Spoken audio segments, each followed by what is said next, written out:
I can't tell you how many times I've committed to things that I didn't want to do, all because I felt bad saying no. Why do we feel so bad saying no? That's what we're going to be discussing in today's episode of Souls in Bloom.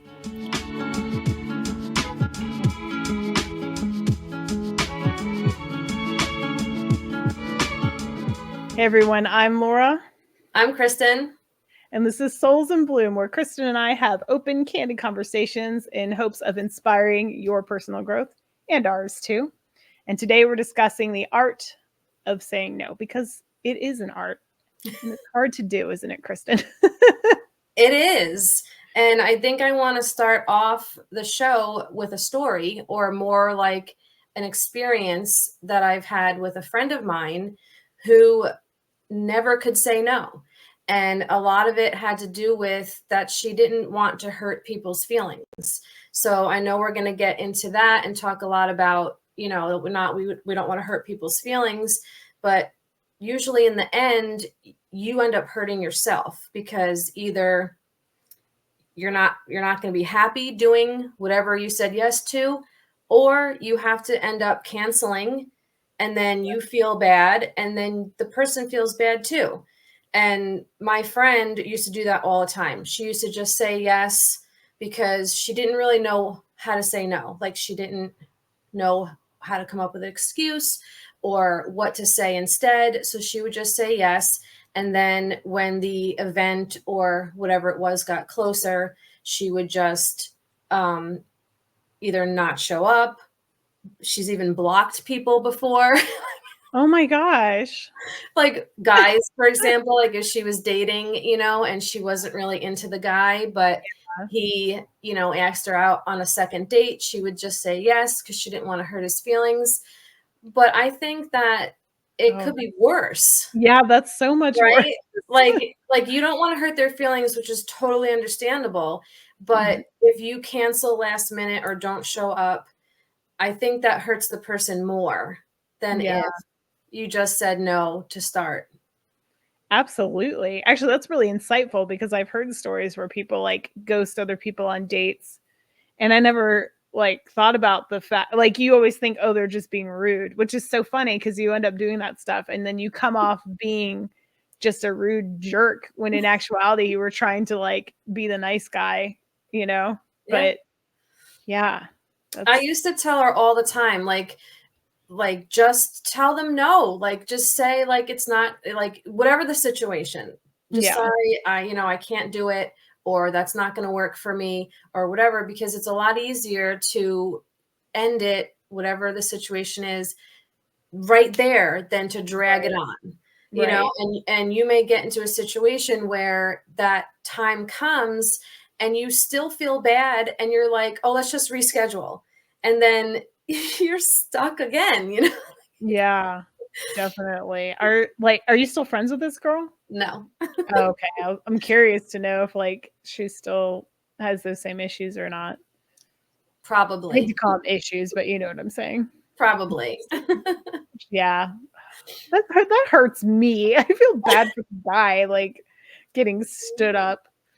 You don't want to But drag someone she like would that. even do it to me with like plans, Yeah, like, yes. Oh, yeah. I'm reacting because I've done that myself in the past, where I just really didn't want to do something. Now, back when I used to be more of a like a yes man, like doormat a little bit, honestly. But I had been in situations like that where I would commit to stuff I really didn't want to do and then cancel last minute because I was like, I never wanted to do it in the first place. And then when it comes down to the moment where I need to go do it, I'm like, oh, I can't do it for some bogus reason. And then it's like, you're putting whoever's counting on you in like a rough spot because, you were going to go do plans together. Now they've been canceled on, and that's not cool either. So.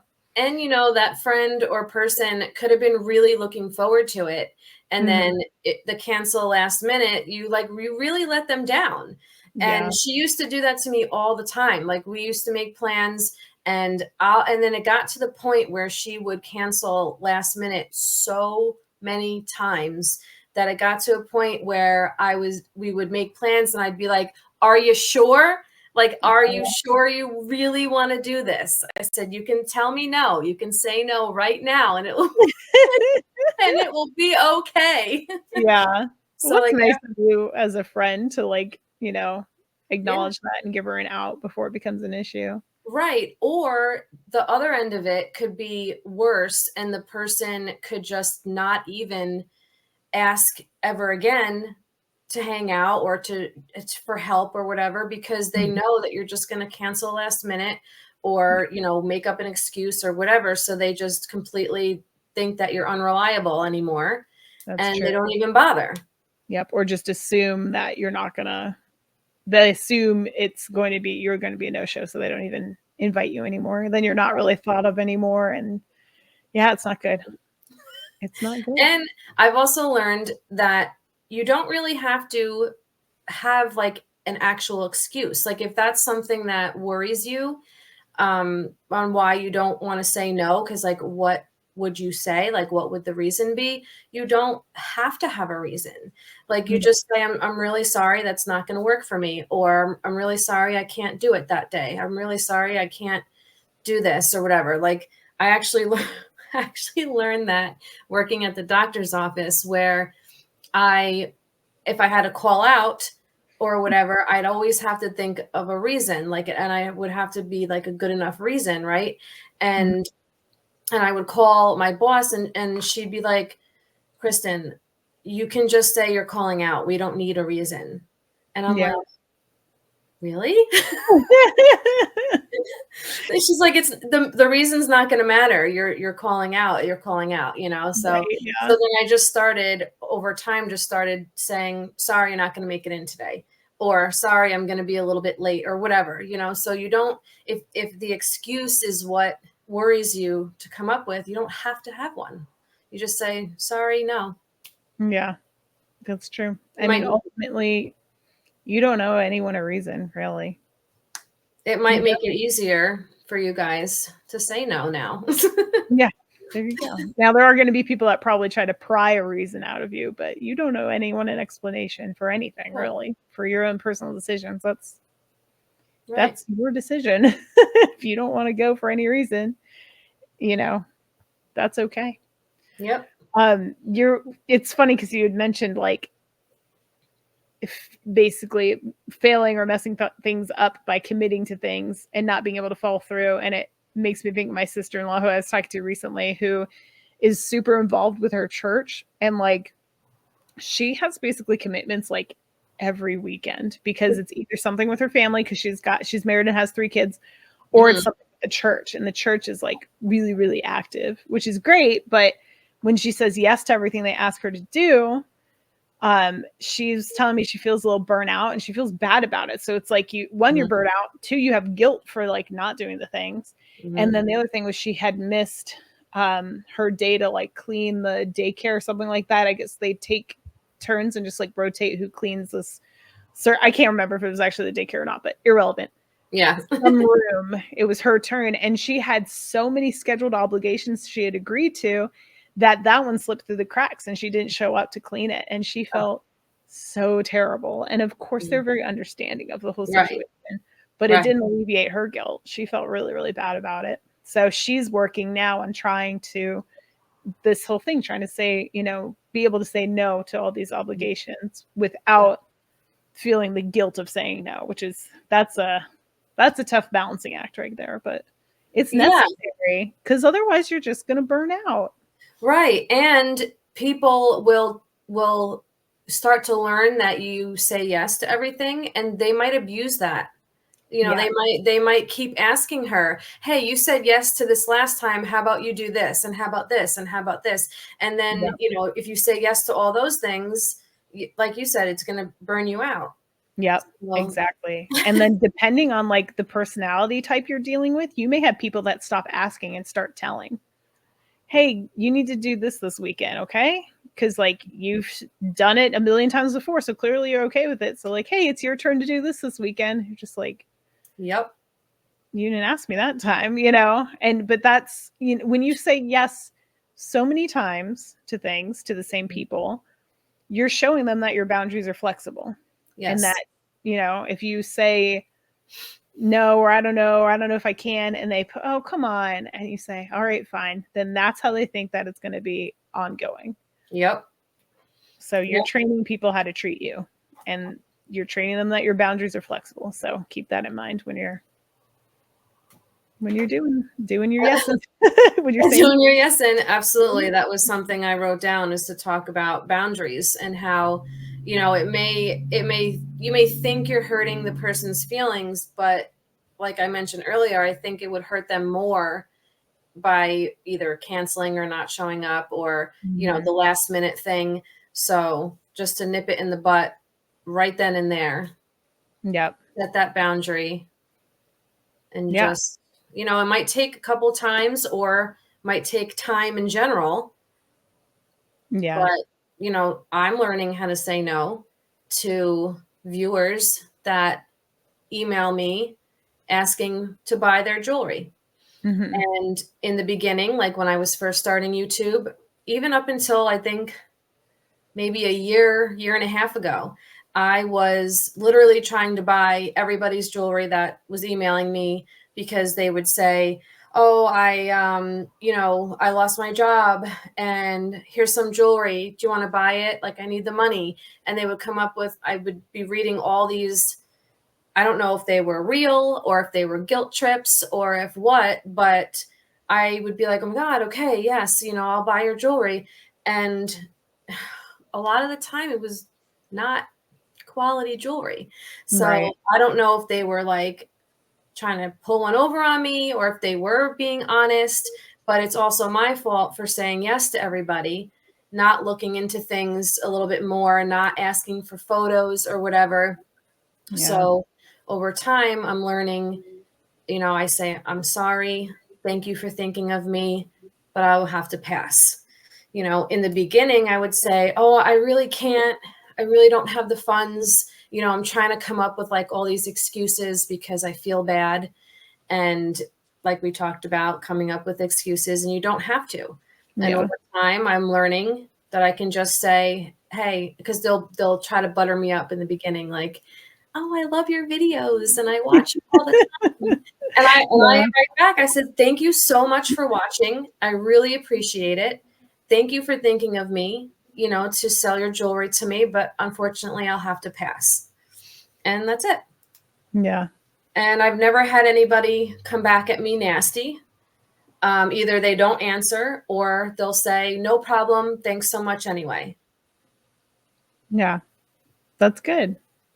And that's, I think in a way, when you're not dealing with people that like personally know you and know how to manipulate you, being short like that is the best way to go. Like I said, you don't owe anyone any explanation. If you're just like direct with people, then they're more like respecting. They respect that response more so than if you gave them too much information or something like that, because then they can come back and say, oh, well, I know you said you don't have the money right now, but you know, I know you have a sale coming up and maybe I'll try you again a week from now after your sale or something, you know.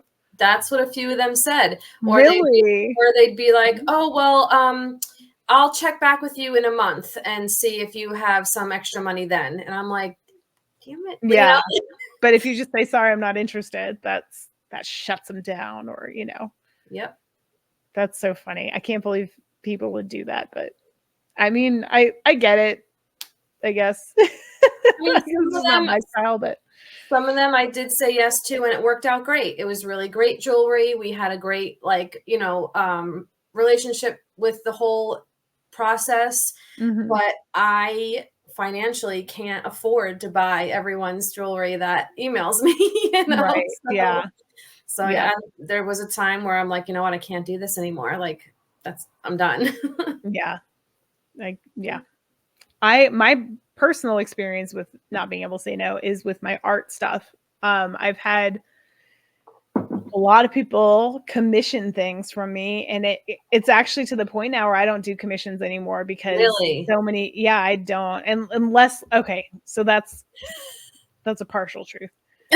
Every once in a while, I'll like open myself up to like one commission. Like last year when I was doing fundraising for our beach trip, I did one commission, and you had to like bid up to get to have me do something for you, because one, I was trying to raise money, and two, I can only handle so many things at one time. My time is so splintered all the time anyway, just because of my living, like how, my family situation, all that.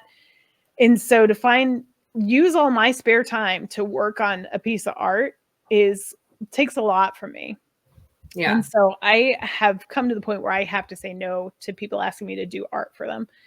I did recently, I had like a video that dropped about some crochet pieces that I did. And I had someone reach out to me and request a custom crochet plushie.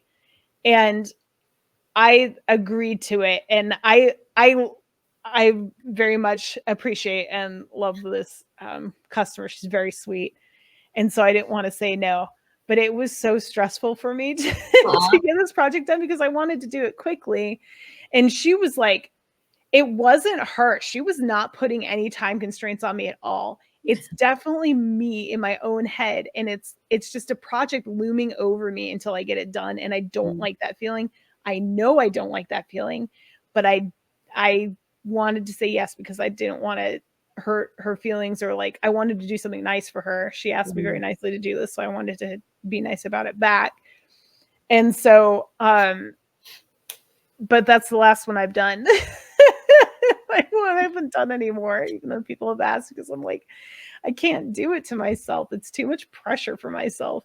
Hey, and that's fair. That's fair. And you know that about you, so that's fine. Yes. And the other thing too is, especially when it comes to art and crafts, I really enjoy the artistic freedom of it. I enjoy it as something that I can just sit and do. I've really been liking doing the crochet plushies, where I can just make what I feel like making, sell it, or try to sell it. And if someone buys it, great. That makes me feel awesome, because it's like, I made this and they want it. They want to spend money on something that I created. That is so cool. Same with like the jewelry and like any paintings or prints that I do, or like the greeting cards and stuff. That feels good. Having someone direct all your artistic expression is not something I enjoy anymore. And I used to do it a lot. I did a ton of pet portraits. I've done so many pet portraits, like paintings of pets. And I don't want to do it anymore, because it crushes my little artistic spirit. I don't like that. I get it though, because it's more, because like you said, it's more of a pressured thing. It's not like a free form, free time thing, because it's, it's commissioned. It has to be done in a certain time and stuff like that. So I totally get that. Yep. And even, like I said, this person who commissioned this last stuffed animal from me is sweet as pie. I love her to pieces. She loved her piece. She sent me a picture of it afterwards with her collection of stuffies. And it was just like the sweetest thing ever. So if you're watching this, you know who you are. It's nothing against you. I have problems. I have art problems. So it's really my own fault for sure. But that's something I've had to learn too, is to be able to say no to custom art, because people will see something I made and, oh, can you make this for me? XYZ. Just like, maybe.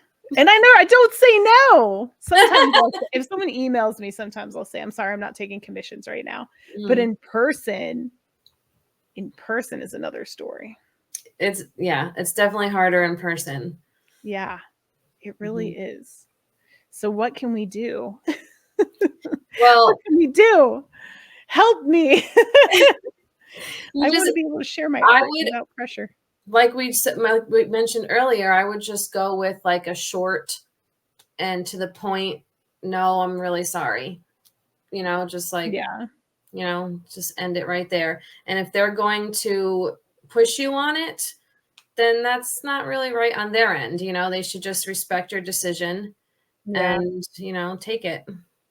Yeah. I suppose there's nothing wrong with being honest about it either in my specific situation. Now it's like some of the reasons you want to say no are like private matters, Yeah. Like, for example, I think if you watch this channel, you probably know that I don't drink. So when I get invited to drinking events, it's kind of like, people want to go to wineries or something like that. I'll go to wineries because of the view and the food sometimes, but like, you want to go out and get drinks? No. And maybe if I don't know that person well enough, I don't feel like I owe them an explanation of like that I don't drink or why I don't drink. It's just like, you know, they don't need it. You don't need to give anyone an explanation for like personal stuff. So, you know what I'm saying?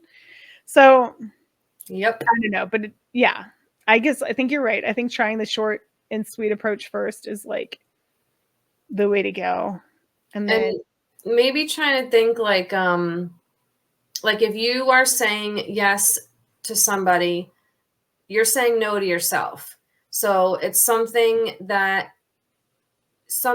like that you'll be not able to do because you're helping somebody else or doing that event or whatever. So you're taking time away from yourself. And so you can't maybe think about that too. Like time is limited, you know, so do you really want to spend that time doing that with that person? yeah. You know, and think like, what could you be doing instead? Yes. And I wrote a note, not took a note. It was combining took and wrote together. I didn't toke my notes. I said, choose your discomfort. You'll either feel uncomfortable saying no, or you're going to make yourself uncomfortable, which kind of ties back into what you said. Yeah. So whatever is going to make you feel most comfortable in the long run is what you should go with. If you can make yourself uncomfortable, make somebody else happy, and that's okay with you, that's fine. But you should not be sacrificing your own comfort for somebody else if it's that, you know, that much of a big deal to you. Just say no. And if they're a good friend or family member, whoever, then they should understand and not be pushing the issue. Right. Because, you know, like you said, like you can either be uncomfortable, you could be unhappy, you could be just, you know, and it could show to that other person, and then that'll make them sad. And then you'll just be a pish posh of feelings, and that could have been avoided. Yep, that's very true. And I will say that I do feel very strongly that you should push yourself out of your comfort zone every once in a while, but like for the right reasons, you know what I mean? So if it's just something that makes you uncomfortable and you're like, oh no, I've never done that before, I don't know, like that's different than like something you're hard and fast have boundaries on. So just throwing that out there, that there's a distinction between those two things. Right. So I did write down some, if you want to say no in a nice way, notes. One thing I would suggest, if you're in person, like Chris and I have trouble saying no in person, apparently, buy yourself time by saying you need to check your schedule, and then give your no in like a text message or voice message or whatever, because it's a lot easier to say no when you're not face to face. Amazing. Yes. That would be my suggestion on that one. Or you can just say, like, let me think about that and get back to you. You know, something along those lines. Let me check my calendar. I don't have my planner with me. Let me check when I get home, you know, something like that. Yeah. Or in Kristen's case, her 5 planners. I don't have any of them near me. I only have one. Okay. And another thing you could say is, to be honest, I'm not comfortable doing that. And that usually, like, if you're saying I'm really not comfortable doing that, usually people will back off when you seem to have an honest, like, discomfort with the situation. There are always going to be those people that are like, oh, come on, it's going to be fun, or whatever they're going to say. But then you can lay down your boundaries. Listen, I've already told you I'm not comfortable doing it. Please don't ask me again. Yeah. I don't want to have to just keep saying no. Okay. Can we move on to something else? Or, you know, whatever. Yeah. And then my other thing was to offer an alternative. Like, so for example, I mentioned drinks earlier. So let's say I have a friend that's like, hey, do you want to go out for drinks Friday night? And I would say, oh, you know, I can't Friday night, but what if we go out for coffee Saturday morning? Something like that. So like an equivalent, you know, change of plans that's similar, still gets the same kind of vibe happening. It's still you and your friend. You're still getting drinks somewhere. You're just changing the scenario into something that will be more comfortable for the both of you instead of making you feel uncomfortable. Love that. Yeah. So. Yeah. There's ways around it. Yep. I think that was pretty much all I had written down. Samesies. Yeah. And the last note I had was, think of saying no as practice for advocating for yourself. Yes. So, I mean, that kind of just ties back into everything we've been saying, that when you say no for yourself, you're standing up for yourself. And there's nothing wrong with that. Right. It really isn't, because no one else is going to do it. True. You got to advocate for yourself. That's like across the board with everything. You got to advocate for yourself, and saying no is definitely part of that. Say no when you want to say no. It's okay. If that person is not a dirtball, they'll understand. Correct. Agreed. So, yeah. Let us know in the comments below if there's a situation you've had where you were unable to say no, or, if you have any advice on easier ways to say no. Was there anything else you wanted to add, Kristen? That's about it. Sounds good. I love to see your comments, read them. So let us know if this resonated with you at all, and if you have any tips as well. Yes, we would love to hear them. I'd say this every podcast. Kristen and I read all the comments, so be sure to drop one. All right, everybody. I guess that's going to be it for this conversation. Thank you guys so much for joining us. And if you aren't done hanging out with us, go ahead and check out the podcast I'm going to throw on the screen, because we have a bunch of them you can go listen to. Actually, maybe I'll put the playlist up there so you guys can listen to the other episodes. And that's it for this one. Hopefully we see you guys back here in 2 weeks. And until then, I don't know, keep living life and have good holidays, because I think when this releases, it'll be like about Thanksgiving time. So pretty close, that's for sure. Yep. Yeah. So I can't remember if it's before or after Thanksgiving, but either way, I hope you have an awesome Thanksgiving. All right, everybody. We'll see you guys in the next one. Bye. Bye.